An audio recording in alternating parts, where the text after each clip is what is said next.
എല്ലാവർക്കും നമസ്കാരം. നമ്മൾ വീണ്ടും ക്ലാസ് തുടങ്ങാണ്. ഇന്ന് നമുക്ക് വായിക്കാനുള്ളത് സ്കന്ധം 4 31 അധ്യായം നമുക്ക് വായിക്കാം. ഓം വിഘ്നേശ്വരായ നമഃ. ഓം സരസ്വതിയേ നമഃ. ഓം ശ്രീ ഗുരുഭ്യോ നമഃ. ഓം അമൃതേശ്വരേ നമഃ. ഓം നമോ ഭഗവതേ വാസുദേവായ. അത 31 മൈത്രേയോ വാച. തദ ഉൽപ്പന്ന വിജ്ഞാനാം അശ്വദോക്ഷജഭാഷിതം സ്മരന്ത ആത്മജേ ഭാര്യാം വിസൃജ്യ പ്രാവ്രജൻ ഗൃഹാദം ദീക്ഷിതാം ബ്രഹ്മസത്രേണ സർവബോധാത്മമേധസാം പ്രതീജ്യാം ദിശിവേലായാം സിദ്ധോ ബോധ്യത്ര ജാജലീം താൻ നിർജിത പ്രാണമനോവജോദൃശോ ജിദാസനാൻ ശാന്തസമാന വിഗ്രഹാൻ പരേമലേ ബ്രഹ്മണി യോജിതാത്മനാം സുരാസുരേഡ്യോ ദദൃശസ്മ നാരദാം തമാഗതം ദൗദ്ധായാം പ്രണിപദ്യാഭിനന്ദ്യജാം പൂജയിത്വാ യഥാദേശം സുഖാസീനമദാബ്രുവൻ പ്രചേതസാമൂജോം സ്വഗതം ദേ സുരർഷേദ്യാം ദിഷ്ട്വാനോ ദർശനം ഗതാ തവ ചംക്രമണം ബ്രഹ്മന്നഭയായേധാരവേ യഥാദിഷ്ടം ഭഗവതാം ശിവേനാദോക്ഷജേന ജാം തദ്ഗൃഹേഷു പ്രസക്താനാം പ്രായശക്ഷഭിതം പ്രഭോ തന്ന പ്രദ്യോദയാധ്യാത്മാ ജ്ഞാനം തത്വാർത്ഥദർശനം യേനാഞ്ജസാന്തരിഷ്യാമോ ദുസ്തരം ഭവസാഗരം. മൈത്രേയോ വാചാം ഇതി പ്രചേതസാം പൃഷ്ടോ ഭഗവന്നാരദോ മുനിം ഭഗവതുത്തമ ശ്ലോക ആവിഷ്ടാത്മാ ബ്രവീന്ദ്രഭാൻ. നാരദോ വാചാം തജ്ജന്മദാനി കർമാണി തദായുസ്തനം മനോവജഃ നൃണാം യേനേക വിശ്വാത്മാം സേവ്യതേ ഹരിരീശ്വരഃ കിം ജന്മഭിസ്ത്രിഭിർവേഹ ശൗക്ലസാവിത്രയാത്മികൈകാം കർമ്മഭിർവാം ത്രയീ പ്രോക്തേ പുംസോ വിവിധായുഷാം ശ്രുതേന തപസാം വാക്യം വാചോഭിശ്ചിത്തവൃത്തിഭിം ബുദ്ധ്യാം വാക്യം നിപുണയാം ബലേനേന്ദ്രിയരാധസാം Kim warm യോഗേന സാങ്ഖ്യേന ന്യാസസ്വാധ്യായയോരഭി Kim warm ശ്രേയോഭിരന്വേഷ നയത്രാത്മപ്രദോഹരീം ശ്രേയസാമഭി സർവേഷാം ആത്മാം ഹ്യവതിരർത്ഥദകാം സർവേഷാമഭിഭൂതാനാം ഹരിരാത്മാത്മദപ്രിയാം യദാദരോന്മൂലനിഷേചനേന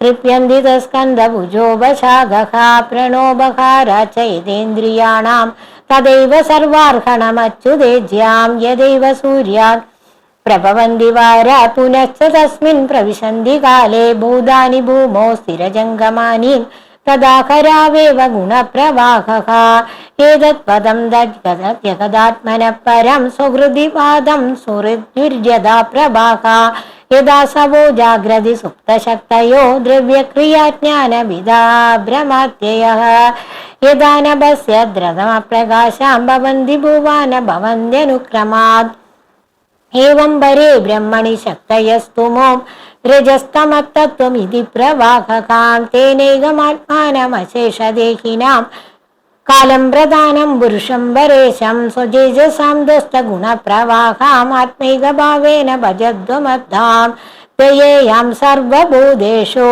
സന്തുഷ്ട്യേന കേന warm സർവേന്ദ്രിയോപശാന്ത്യാജ തുഷ്യദ്യാശു ജനാർദ്ദനകാം അബഹത സകൈലേഷാമലാത്മൻ അന്യവിരതമേതിതഭാവനോ ബഹൂദഃ നിജ്ജനവശഗത്വമാത്മനോയം ന സരതിം ചിത്രവദക്ഷരസ്സതാം കീം ന ഭജതി ഗുമനീഷിനാം സയുജ്യാം ഹരിധനാത്മധനപ്രിയോരസജ്ഞഃ ശ്രുതധനകുലകർമ്മണാം മധ്യേരേ വിദതതി പാപമകിഞ്ചനേഷു തൽസോ ശ്രിയമനുചരതീം തദർത്ഥനിശ്ചഃ ദ്വിപദപദീൻ വിവിധാം ചയൽസ്വപൂർണഃ ന ഭജതി നിഭവൃത്യവർഗതന്ത്രഃ കഥമമുദ്വസൃജേത് പുമാൻ കൃതജ്ഞഃ. മൈത്രേയോ വാചാം ഇതി പ്രചേതസോ രാജൻ അന്യാശ്ച ഭഗവത്കഥാം ശ്രാവയിത്വാ ബ്രഹ്മലോകം യയൗ സ്വയംഭുവോ മുനിം തേഭി തന്മുഖനിര്യാതം യശോ ലോകമലാഭകം ഹരേർനിശമ്യ പാദം ധ്യായന്തസ്തദ്ഗതിം യയോം ഏതത്തേഭിഹിതം ചത്തര്യന്മാം ത്വം പരിപൃഷ്ടവാൻ പ്രചേതസാം നാരദസ്യ സംവാദം ഹരികീർത്തനം. ശ്രീശുകുവാചാം യേഷൗത്താനപാദോ മാനവസ്യാനുവർണിതഃ വംശപ്രിയവൃതസ്യാഭി നിബോധ നൃപസത്തമാം യോ നാരദാത്മവിദ്യാമധിഗമ്യ പുനർമഹീം ഭുക്ത്വാ വിഭജ്യ പുത്രേഭ്യ ഐശ്വര്യം സമഗാത്പദം ഇമാംബുവൈഷാര വിനോഭവർണിതാം ക്ഷത്താം നിശമ്യാജിതവാദ സത്കഥാം പ്രവൃത്തഭാവോശ്രുകലാകുലോ മുനേർദദാരമൂർധ്രാം ചരണം ഹൃദാകരേ വിദുരോ വാചാം സ്വയമദ്യ മഹായോഗിൻ ഭവതാം കരുണാത്മനാം ദർശിതസ്തമസപാരോ യത്ര കിഞ്ചന ഗോഹരീം ശ്രീശുകുവാചാം ഇത്യാനമ്യതമാമന്ത്ര്യാം വിദൂരോ ഗജസഹായം സ്വാനാം ദിദൃക്ഷുപ്രയയോ നാദീനാം നിർവൃതാശയാം ഏതദ്യ ശൃണുയാദ്രാജൻ രാജ്ഞാം ഹര്യർപ്പിതാത്മനാം ആയുർധനം യശസ്വസ്തിം ഗതിമൈശ്വര്യമാപ്നുയാത് ഇതി ശ്രീമദ്ഭഗവതേ മഹാപുരാണേ വൈയാസികാം അഷ്ടാദശസഹസ്ര്യാം പരമംസ്യാം സംഹിതായാം ചതുർത്ഥസ്കന്ധേ പ്രജേത സൗഭാഗ്യാനം നാമ ഏകത്രിംശത്തമോധ്യായഃ. സർവത്ര ഗോവിന്ദ നാമ സങ്കീർത്തനം ഗോവിന്ദ ഗോവിന്ദ. ഇനി നമുക്ക് വായിച്ചതിൻ്റെ കാര്യങ്ങളൊക്കെ നോക്കാം. നമ്മൾ എവിടെയാണ് നിർത്തിയത്? പ്രജേതസ്സുകളുടെ പ്രാചീന വർഷീസിന്റെ മക്കളായിരുന്നു പ്രജേതസ്സുകൾ. അവര് രുദ്രഗീതമൊക്കെ ജപിച്ച് ഭഗവാന്റെ അനുഗ്രഹം നേടി. അപ്പൊ ആദ്യം തന്നെ അവർ ജീവിതത്തിലേക്ക് പോകുന്നതിന് മുമ്പായിട്ട് എന്ത് ചെയ്തു എന്നാ പറയുന്നത്? ആത്മവിദ്യ നേടി എന്നുള്ളതാണ്. അപ്പൊ ആത്മവിദ്യ നേടുന്നതിന്റെ കാര്യങ്ങളാണ് നമ്മൾ ഇതുവരെ പറഞ്ഞുകൊണ്ടിരിക്കുന്നത്. അപ്പൊ അവര് ആത്മവിദ്യ നേടിയിട്ട് അവർക്ക് എന്തൊക്കെ ലഭിച്ചു എന്നുള്ളതാണ് നമ്മൾ ഇതിൽ നോക്കാൻ പോകുന്നത്. അപ്പൊ അവർക്ക് പിന്നെ അതുപോലെ തന്നെ അവര് കുടുംബജീവിതം നയിച്ചു. അങ്ങനെ അവർക്ക് കുട്ടികളായി. അതുപോലെ ആ മക്കൾ, അതായത് കുട്ടികളൊക്കെ ഉണ്ടായി, അവരൊക്കെ വലുതായി. അപ്പൊ അതൊക്കെയാണല്ലോ ജീവിതത്തിൽ ഇങ്ങനെ നടക്കുന്നത്. അപ്പൊ ധർമ്മം, അർത്ഥം, കാമം കഴിഞ്ഞു, ഇനി മോക്ഷം. അപ്പൊ ഒടുവ് പിന്നെ വീണ്ടും അവര് ഈ പ്രജേതസ്സുകള് ഒടുവ് വീണ്ടും എന്ത് ചെയ്തു എന്നാ പറയുന്നത്? അവരുടെ പിന്നീട് വീണ്ടും അവര് വനവാസത്തിന് പോയി നാരദ മഹർഷിയുടെ കൂടെ. അപ്പൊ നാരദ മഹർഷിയുടെ ഉപദേശം കേട്ടുകൊണ്ടാണ് അവര് ജീവിച്ചത്. ആദ്യമേ നാരദ മഹർഷിയുടെ ഉപദേശം കേട്ടു അവര് എന്ത് ചെയ്തു? തപസ്സിന് പോയി. ഞങ്ങൾക്ക് ഒന്നും അറിയില്ല, അപ്പൊ എന്താണ് ജീവിതം എന്ന് മനസ്സിലാക്കണം. ജീവിതത്തെ കുറിച്ച് അറിയാനാണ് നമ്മൾ ആത്മവിദ്യ പഠിക്കുന്നത്. എന്താ ജീവിതം, എന്തുകൊണ്ടാണ് നമ്മൾക്ക് ഇങ്ങനെ ദുഃഖങ്ങൾ വരുന്നത്? സന്തോഷം വരുമ്പോഴൊന്നും ആരും, സുഖമായിട്ടിരിക്കുന്ന സമയത്തൊന്നും ആരും ഇതിനെക്കുറിച്ചൊന്നും ചിന്തിക്കില്ല. അപ്പൊ എന്തെങ്കിലും ഒരു പ്രശ്നം വരുമ്പോഴേ നമ്മൾ ചിന്തിക്കാൻ പോവാറ്. അപ്പൊ അങ്ങനെയല്ല, അത് ചെറുതിലേ നമ്മൾക്ക് വേണ്ടതാണ്. നമ്മളൊരു 5 വയസ്സ് മുതലേ നമ്മൾ ആത്മവിദ്യക്ക് വേണ്ടിയും ശ്രമിക്കണം. 5 വയസ്സിലല്ലേ നമ്മൾ സ്കൂളിൽ ചേർക്കുന്നത്. അപ്പൊ ഞങ്ങൾ ഭഗവത്ഗീത ക്ലാസ് ഒക്കെ എടുക്കുമ്പോൾ ചെറിയ കുട്ടികളെ അവർ ചോദിക്കാറുണ്ട്. കുട്ടികൾ 4 വയസ്സായവരും ഒക്കെ ഉണ്ട്, 5 വയസ്സായവരും ഒക്കെ ഉണ്ട്. അവർക്ക് വായിക്കാനൊന്നും ആയിട്ടില്ല. പക്ഷെ അവിടെ വന്ന് ഇരുന്നോളാൻ പറയും. എന്തിനു വേണ്ടിയാണത്? നമ്മൾ നേരത്തെ പഠിച്ചിട്ടുണ്ടല്ലോ അല്ലെ, ഭഗവത്ഗീത തന്നെ പഠിച്ചിട്ടുണ്ട്. അഭിമന്യുവിന്റെ കഥ നമ്മൾക്ക് എല്ലാവർക്കും അറിയുന്നതാണ്. അഭിമന്യു എപ്പോഴാണ്, എവിടെ ഇരിക്കുമ്പോഴാണ് പഠിച്ചത്? ശ്രവണത്തിലൂടെയാണ്. അതായത് ഗർഭത്തിലിരിക്കുമ്പോൾ, അല്ലെ, സുഭദ്രയുടെ ഗർഭത്തിലിരിക്കുമ്പോൾ ശ്രീകൃഷ്ണൻ സംസാരിക്കുന്നത്, പുറത്തിരുന്ന് അവർ സംസാരിക്കുന്നത്. അപ്പോൾ ഒരു ശിശു ഗർഭത്തിൽ ഇത്ര മാസം ആവുമ്പോഴേക്കും തന്നെ അതിന് ശ്രവണം തുടങ്ങുകയാണ്. അപ്പൊ അതിന് പഠിക്കാൻ പറ്റുകയാണ്. കുട്ടികൾക്കാണ്, വലിയ വയസ്സായിട്ട് നമ്മൾ ഇതിലേക്കൊക്കെ വരുന്നതിനേക്കാളും നല്ലത് കുട്ടികൾക്കാണ് കൂടുതൽ. കുട്ടികളായിരിക്കുമ്പോൾ തന്നെ വരുന്നതാണ് ഏറ്റവും അനുയോജ്യം. കാരണം ഏറ്റവും ഈസി എന്ന് വേണമെങ്കിൽ പറയാം. കുട്ടികൾക്ക് പെട്ടെന്ന് കേട്ടാൽ മതി, മനസ്സിലാവും. അപ്പോൾ ഇതൊക്കെ ആദ്യം തന്നെ കേട്ടു കഴിഞ്ഞപ്പോൾ പ്രഹ്ലാദനും അങ്ങനെയായിരുന്നു. ഗർഭത്തിലിരിക്കുമ്പോഴേ ആത്മവിദ്യ നേടി. അപ്പൊ പുറത്തു വന്ന് നേടേണ്ടത് അവരാദ്യമേ ഗർഭത്തിലിരിക്കുമ്പോൾ തന്നെ നേടി എന്നുള്ളതാണ്. അപ്പൊ ഇന്നൊക്കെ നമുക്ക് എന്താ മനസ്സിലാക്കേണ്ടത്? അപ്പോൾ പുനർജന്മവും അതുപോലെ മുൻജന്മവും പുനർജന്മവും എല്ലാം ഉണ്ട് എന്നുള്ളതിനുള്ളൊക്കെ തെളിവാണ് ഇതൊക്കെ. ഇപ്പൊ തന്നെ നമ്മൾ കണ്ടിട്ടില്ലേ, ഇപ്പൊ ടി വിയിലൊക്കെ വരാറില്ലേ, ചെറിയ ചെറിയ കുട്ടികളൊക്കെ 7 വയസ്സ് 8 വയസ്സ് ഒക്കെ ആയ കുട്ടികള് പ്രഭാഷണമൊക്കെ ചെയ്യുന്നു, അല്ലെ, ഭാഗവത പ്രഭാഷണങ്ങളൊക്കെ ചെയ്യുന്നു. എങ്ങനെ ഇവരൊക്കെ എത്ര സാധിച്ചു? അതിന്റെ തെളിവുകൾ എന്താണ്? അത് തന്നെയാണ് കഴിഞ്ഞ ജന്മം കുറച്ച് ബാക്കി വെച്ചത്. അതായത് അവർക്ക് എല്ലാം പഠിച്ചു, ആത്മവിദ്യ എല്ലാം പഠിച്ചു, പക്ഷേ ആഗ്രഹങ്ങൾ തീർന്നില്ല. ഇനിയും പ്രഭാഷണങ്ങളൊക്കെ ചെയ്യണം, അങ്ങനെയൊക്കെയുള്ള ആഗ്രഹങ്ങളെ, തൻ്റെ അറിവ് ഇനിയും പറഞ്ഞു കൊടുക്കണം. നമ്മൾ കർമ്മം ഇങ്ങനെ നമ്മൾ കർമ്മവാസന പറയുന്നത്. ഈ കർമ്മവാസന ഒടുങ്ങാത്തവർക്കാണ് പുനർജന്മം ഉണ്ടാവുന്നത്. കർമ്മവാസന ഒടുങ്ങാത്തവരെയാണ് നമ്മൾ ഈശ്വരന്മാരായിട്ട് അവതരിക്കുന്നതും അങ്ങനെയുള്ളവരാണ്. അപ്പൊ ആ ഈശ്വരൻ ആയിട്ട് തന്നെ, ഭഗവാനായിട്ട് തന്നെ അവതരിക്കുന്നത് എന്തുകൊണ്ടാണ്? അവര് ആ ലെവല് വരെ എത്തി, പ്രഭാഷണമൊക്കെ ചെയ്യും, നന്നായിട്ട് മറ്റുള്ളവർക്ക് എല്ലാ സഹായങ്ങളൊക്കെ ചെയ്യുന്ന ആ ഒരു മഹർഷിയുടെ ഒക്കെ ലെവലിൽ എത്തിയിട്ടുണ്ടാവാം. ആത്മവിദ്യയും അറിയാം, ഭഗവാന്റെ കാര്യങ്ങളും അറിയാം, പക്ഷെ എല്ലാം അറിയാം, സന്തോഷമായി തന്നെ ഒരു മോക്ഷമെല്ലാം ആയി. പക്ഷെ ഒരു കാര്യം മാത്രം ബാക്കിയുണ്ടാവും. അതെന്താണ്? കർമ്മവാസന ഒടുങ്ങിയിട്ടുണ്ടാവില്ല. ഈ കർമ്മവാസന ഒടുക്കുക എന്നുള്ളത് വളരെ പ്രയാസമുള്ള കാര്യമാണ്. ഒന്ന് ചിന്തിച്ച് നോക്കൂ. വെറുതെ ഇരിക്കാനേ നമുക്ക് പറ്റില്ല. നമ്മൾ എന്തിനാണ് ഇപ്പോൾ ചിലരൊക്കെ ആണെങ്കിൽ ഭാഗവതം വായിക്കുക, നാരായണീയം വായിക്കുക, ഇങ്ങനെയുള്ളതൊക്കെ ചെയ്യും. മറ്റുള്ളവരെന്താ ചെയ്യുക? അതിലൊന്നും താല്പര്യം ഇല്ലാത്തവരും റിട്ടയർമെന്റും എല്ലാം ആയിക്കഴിഞ്ഞ് പണിയൊന്നും ചെയ്യാനില്ലെങ്കിലും വെറുതെ ഇരിക്കാൻ പറ്റില്ല. അപ്പൊ ടി വി കാണും, കുറേ ടി വി കാണും. അപ്പൊ ടി വി കാണുമ്പോൾ അതിനോടൊരു ബോർ തോന്നും. പിന്നെന്താ ചെയ്യുക? കുറച്ച് കിടന്നുറങ്ങും. അപ്പൊ പിന്നെ അതും നമുക്ക് ബോറാവും. എത്ര നേരം ഉറങ്ങാൻ പറ്റും? നമ്മൾ പകലൊക്കെ ഉറങ്ങിയാൽ രാത്രി നമുക്ക് ഉറക്കം വരില്ല. അപ്പൊ ആ ഉറക്കം കുറയാൻ തുടങ്ങും. അപ്പൊ ഇതൊക്കെ എന്തുകൊണ്ട് സംഭവിക്കുന്നു? ചിലർക്ക് ഉറക്കമില്ലായ്മ വരും, ചിലർക്ക് ടെൻഷൻ വരും. അപ്പോൾ ചിലർക്ക് ജോലിയൊക്കെ വിട്ടു കഴിഞ്ഞാൽ, ഈ റിട്ടയർമെന്റ് ഒക്കെ ആയിക്കഴിഞ്ഞാൽ ഇനി എന്താ ചെയ്യുക? അങ്ങനെ ഒരു ഇത് വരും. അപ്പൊ അതൊന്നും വരാണ്ടിരിക്കാനാണ് നമ്മൾ ഈ പ്രജേതസുകളുടെ ഇതുപോലെ പറഞ്ഞ മാതിരി പ്രാചീന വർഗീസിനും ഒക്കെ ഒടുവായപ്പോ ഒരു ചിന്തകള് അങ്ങനെ പോയി പിന്നെ മരണഭയം വരും.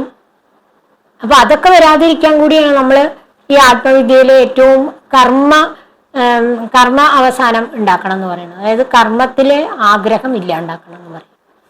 അതെങ്ങനെ സാധിക്കും? അതിന്റെ അർത്ഥം എന്താ? ഒന്നും ചെയ്യാതെ നമുക്ക് ഇരിക്കാൻ പറ്റില്ല. ഒന്നും ചെയ്യാണ്ടിരിക്കാൻ ശ്രമിച്ചു നോക്കൂ.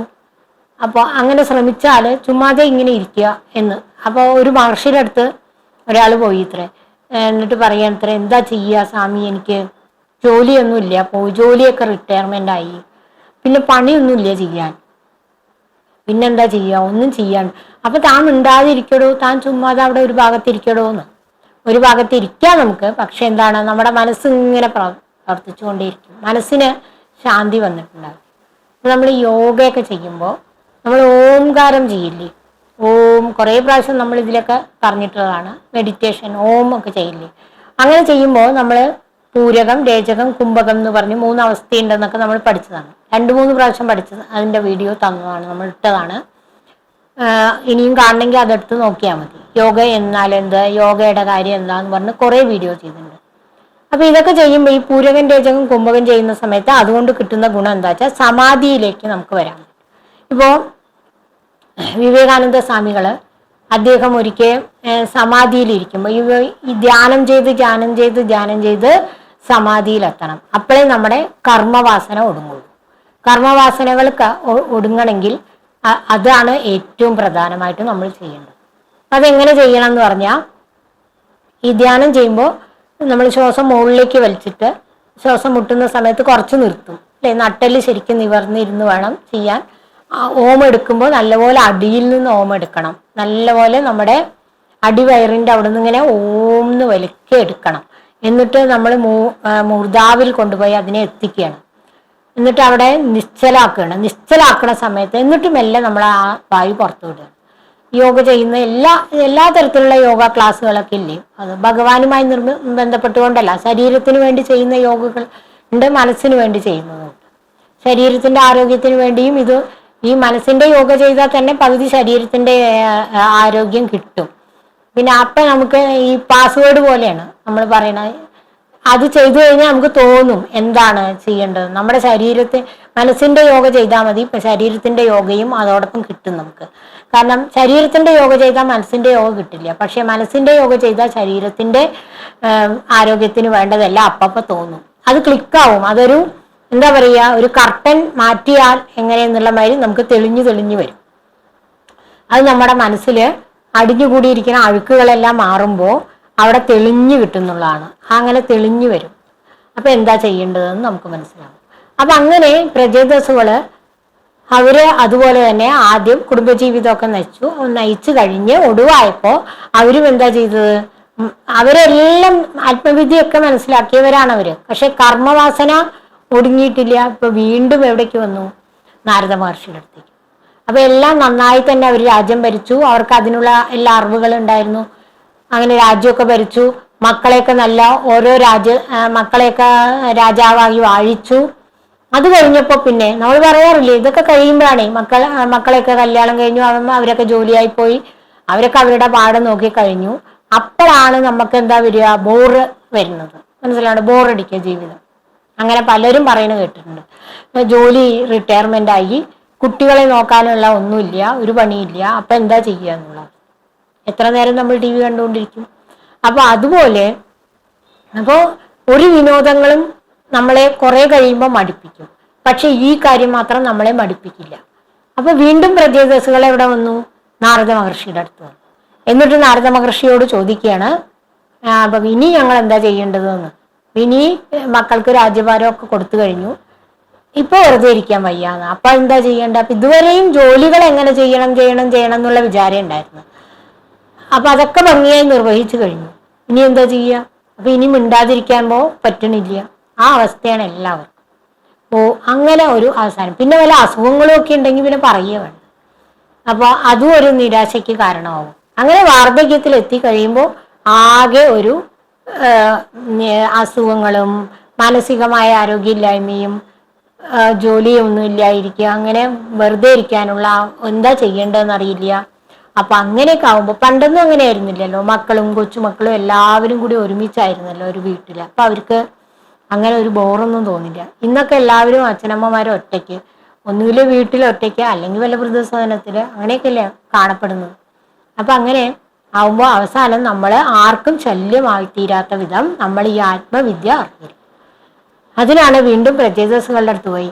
അപ്പൊ നമ്മൾ ആ സമയത്തെങ്കിലും കുറച്ചൊരു ആ സമയമാകുമ്പോഴെങ്കിലും നമ്മൾ ഇതിലേക്ക് ആത്മവിദ്യയിലേക്ക്, അതായത് വല്ല ആശ്രമങ്ങളിലോ അങ്ങനെയൊക്കെ സ്ഥിരമായി പോകണം. എപ്പോഴെങ്കിലും ഒക്കെ ഒരു സത്യം കേൾക്കാൻ പോവുക, അങ്ങനെയല്ല.